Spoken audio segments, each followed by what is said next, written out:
My parents said I should support them financially forever, so I left the country, sent them a final email, and they still haven't found me. I'm a 28-year-old guy. And I've been financially supporting my parents since I was 17, not because I wanted to, not out of gratitude, but because from the moment I could understand words, I was promised that it would be my duty. "One day you'll take care of us," they'd say, ruffling my hair like it was something noble. That's what good sons do. I don't remember a time when money wasn't a constant source of tension in our home. My parents always argued about bills, debt collectors, rent increases. They said they were unlucky, cursed, victims of a harsh world that never gave them a chance. But somehow, my older brother never felt that burden. He was their pride and joy, the one they invested in. I was the one they expected a return from. When I got my first part-time job at 15 bagging groceries, my parents were thrilled, not because I was learning independence, but because they saw my paycheck as family money.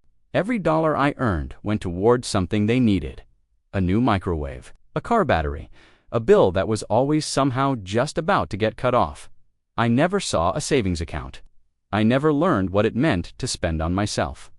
They used words like duty, honor, and sacrifice, but all I ever felt was guilt and fear. Fear that if I ever said no, I'd lose what little love I thought I had from them. Fear that I'd be cast as ungrateful, selfish, less than. And so I worked, I paid, I obeyed.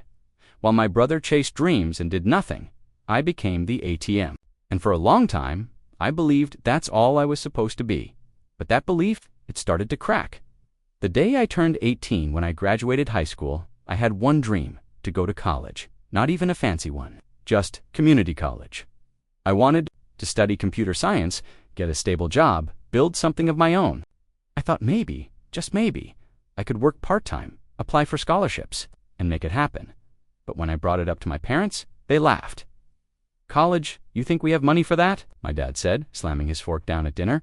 My mom chimed in, "We need help around here, not more bills. Your brother already tried college and dropped out. Waste of time." What made it worse, what made my chest burn, was that 2 months later, they used the money I had been saving for enrollment to help my brother buy a second used car. He didn't have a job, he didn't even have a license, but apparently he deserved it because he was going through a rough time.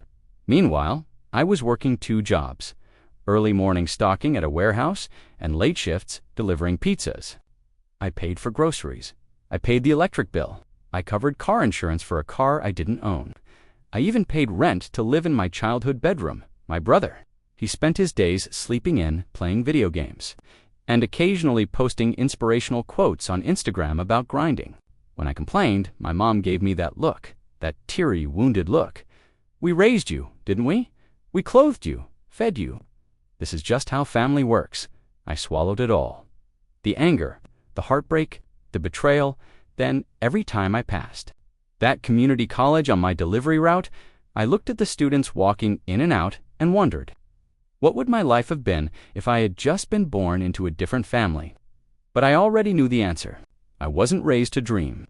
I was raised to serve. When I landed my first full-time job at 21, I thought things might finally start getting better. It wasn't glamorous, just IT support at a small firm, but it paid more than I'd ever made. I felt proud, like maybe I could start building something of my own, maybe even move out within a year. I didn't even get to enjoy that feeling for a week. As soon as the first paycheck hit, my dad asked, "So how much more are you giving us now?" Not if, not can you, just how much, like it was expected. Like my success was theirs to divide. I tried to set limits, told them I needed to start saving, maybe open a retirement account. My mom got quiet. My dad exploded. "You wouldn't even have that job without us. We kept a roof over your head. You owe us." From then on, every raise I got turned into a new demand. Cable upgrades, dental work, a mini vacation for them to relax after all they'd done. I couldn't say no without being accused of being selfish. Meanwhile, my brother, still unemployed, still not paying a dime. When I brought it up, my dad said, "He's not as strong as you. You can handle it. You're the responsible one." It stung more than I could admit, so I started tracking every dollar I gave them, quietly, just a spreadsheet on my phone. Rent, bills, groceries, emergencies, birthday gifts they insisted I pay for on their behalf. By the time I was 24, I'd passed $40,000. $40,000. And I had nothing to show for it. No savings, no car, no peace of mind. But the worst part wasn't the money. It was that they never once said thank you. They acted like it was normal, like I was just doing what any good son should, and I was starting to believe maybe I wasn't a good son after all. I met Sarah when I was 25. She was kind, patient, and way smarter than I was. We met through work, and what started as small lunches eventually turned into late-night phone calls, movie nights, and slow, quiet confessions. She didn't grow up like me. Her parents actually supported her. They encouraged her to pursue her dreams. They respected her boundaries. So when she asked about my family, and I casually mentioned I paid my parents' rent and bills, her expression changed. She asked, "Do they pay you back?" I laughed. "No, they say it's my responsibility." She didn't laugh with me. She looked concerned. "Babe," she said, slowly, "that's not normal. That's not love. That's abuse." I felt defensive, angry, even. She didn't understand our culture, our family structure, the way I was raised. I tried to explain how my parents had sacrificed so much, how they expected me to carry the load. But Sarah wasn't buying it. "Love doesn't come with an invoice," she said. "They're using guilt to trap you." I brushed it off at least. I tried to, but her words stuck with me. They crawled into the back of my mind and wouldn't leave. Then one night, we had plans to celebrate our 6-month anniversary. I had just gotten paid, but that morning my mom called, crying that the gas bill was overdue. I gave her my last $100. When I told Sarah, she was silent for a long time. Finally, she said, "I can't keep competing with your parents for scraps of your time and money." We didn't break up that night, but something in me cracked. I started looking at things differently, hearing old phrases with new ears, and I realized I wasn't in a family. I was in a system, one I had never consented to. It happened on a Sunday afternoon. I'd been working overtime shifts, skipping meals, barely sleeping, and I still couldn't save a cent. Sarah had been gently pushing me to set boundaries, to start keeping some of my paycheck. So, after weeks of rehearsing it in my head, I sat my parents down. "I want to talk about money," I said. "I can't keep giving everything. I need to start saving for my own life." My dad's face twisted like I'd insulted his entire bloodline. "What the hell are you talking about?" he snapped. "You think we're bleeding, you dry?" My mom immediately started crying. "After everything we've done for you, this is how you repay us." Then they called my brother into the room, because of course they did. He walked in like it was a joke, sat down with a smug grin, and said, "Let me guess, you're tired of being the responsible one." I could feel my pulse in my ears. "This isn't fair," I said, my voice shaking. "I'm carrying everything. You don't help. You don't even try." He laughed. "Laughed, dude. You're just better at this stuff. I'd screw it up. You know that?" That was the moment I realized no one in that room saw me as a person, just a utility. My dad leaned in, voice cold and sharp. "You're not a real man if you don't take care of your family. You owe us." And then my mom, through tears, "I can't believe you're abandoning us. You're breaking this family." I walked out mid-sentence, not storming, not yelling, just empty, because I knew then nothing, I said, would ever matter. They didn't want a son, they wanted a paycheck. About a week after that disastrous family meeting, I was venting to a coworker during lunch. I wasn't looking for advice, just somewhere to unload all the weight I was carrying. But he asked one question that changed everything. "Wait, whose name is the house in?" I blinked. "What do you mean? It's theirs. Do you sure you ever check your credit report?" I hadn't. I didn't even know how. But that night, curiosity ate at me until I signed up for one of those credit monitoring sites. And there it was. My name, my social security number, my mortgage. I sat staring at the screen for over an hour. Years ago, they had apparently refinanced the house using my credit probably, when I turned 18 and had a clean record. I vaguely remembered signing some paperwork my dad shoved in front of me once, saying it was just in case. They never told me the truth, never once mentioned I legally owned the house.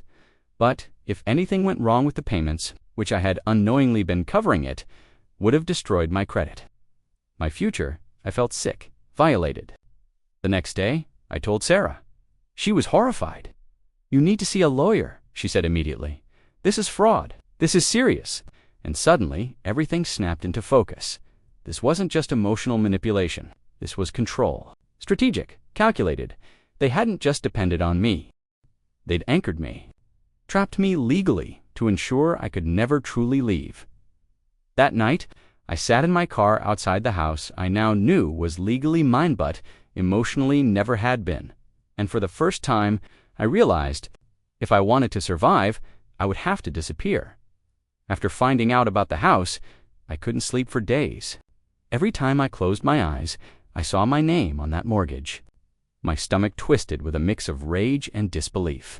How could they do this to me and still look me in the eye? But before making any drastic moves, I decided to give them one last chance. Maybe, deep down, a part of me still wanted to believe they cared. One evening after work, I sat them down at the kitchen table. My hands were trembling. "I know about the house," I said quietly. "I've seen the paperwork. I'm willing to keep helping with some bills for a while, but I need to start saving to move out. You need to handle the rest yourselves." For a heartbeat, there was silence. Then my father's face turned red. "How dare you spy on us? After all we've done, you're threatening to leave." My mother started crying instantly. "If you move out, we'll disown you," she said between sobs. "We won't forgive you. Don't do this to us."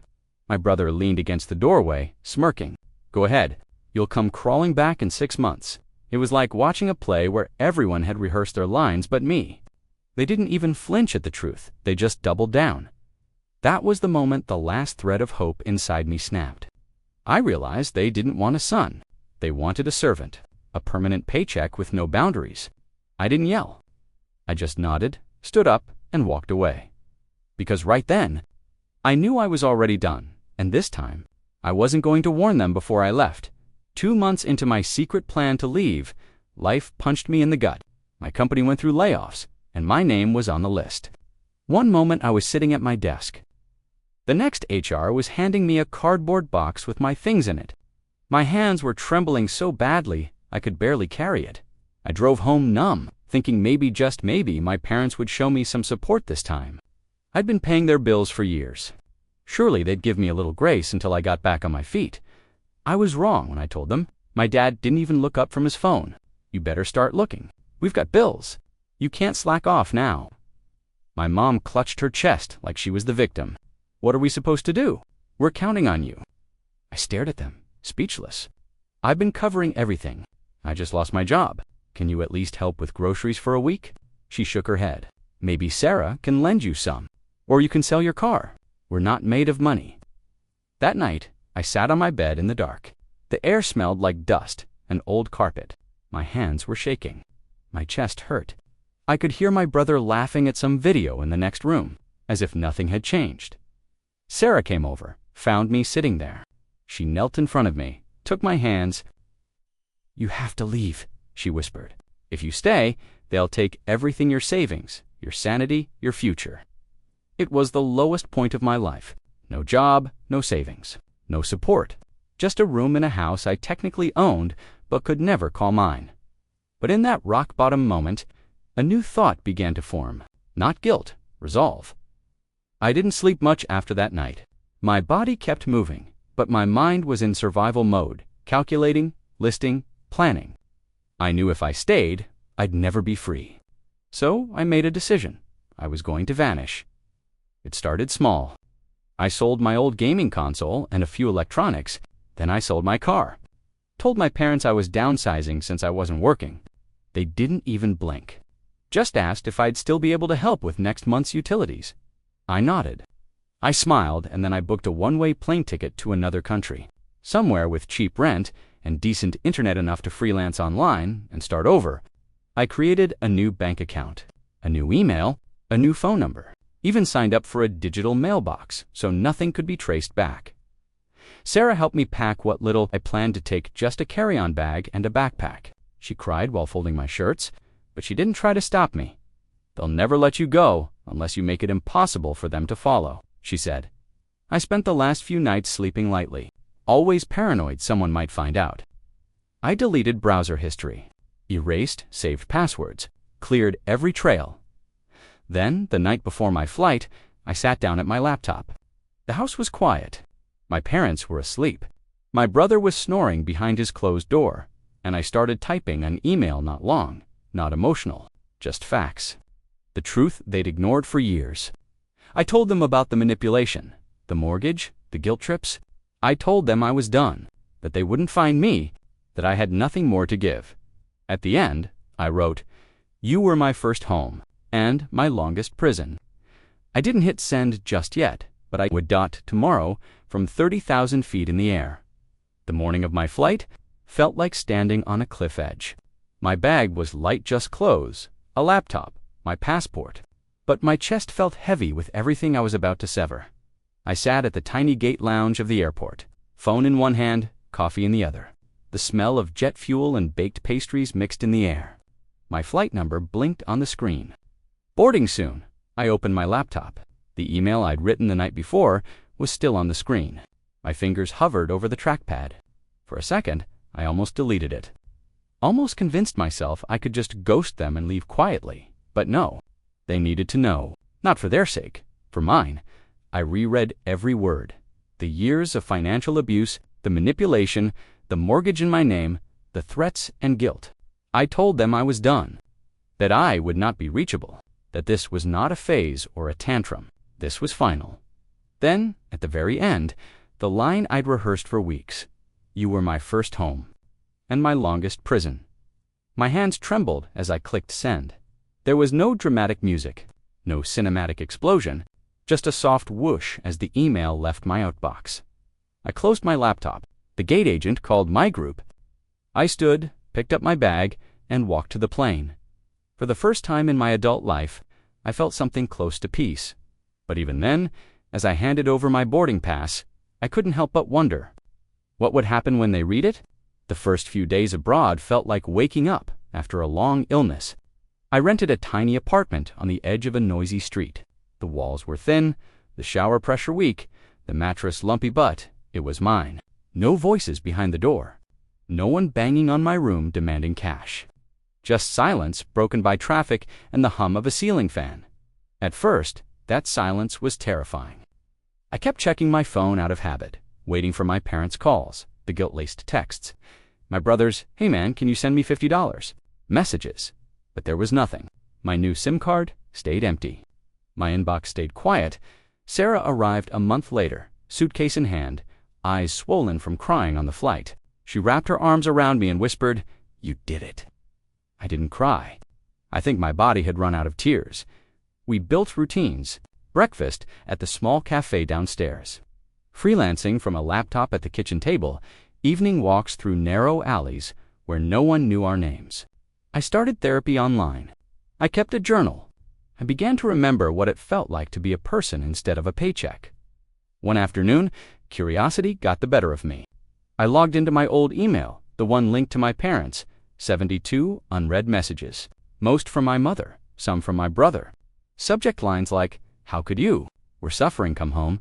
I hovered over them but didn't open a single one. I closed the browser, shut the laptop, and stared out the window at the fading sun. Freedom didn't feel like fireworks. It felt like a quiet apartment, a cheap meal, and the choice to breathe without permission.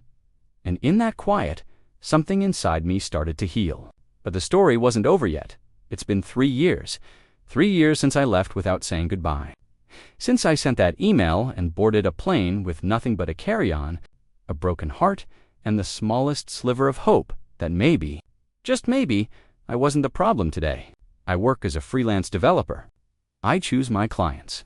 I set my hours. I live in a place where the sun doesn't feel like punishment. Sarah and I moved into a small house last year with a yard, a lemon tree, and no locked doors.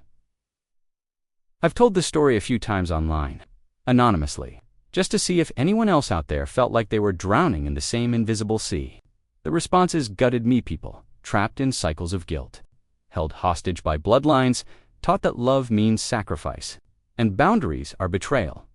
It turns out I'm not alone. I don't read the old emails anymore. I blocked their addresses. I even legally released my name from the mortgage with the help of a lawyer Sarah found. It cost me, but it was worth it. Every dollar felt like peeling another chain off my back. People ask me if I miss them. I don't. I miss the idea of parents. The fantasy that they could have been different. That love might have been unconditional. But I don't miss them. Sometimes I walk to the ocean and sit on a bench with my coffee, watching the waves pull away from the shore and come back in. And I think about the boy I used to be, the one who thought his only value was in what he could give. He didn't disappear. He just finally stepped out of the cage they built. For him, I didn't vanish to hide. I vanished to live. And for the first time in my life, I'm not sorry.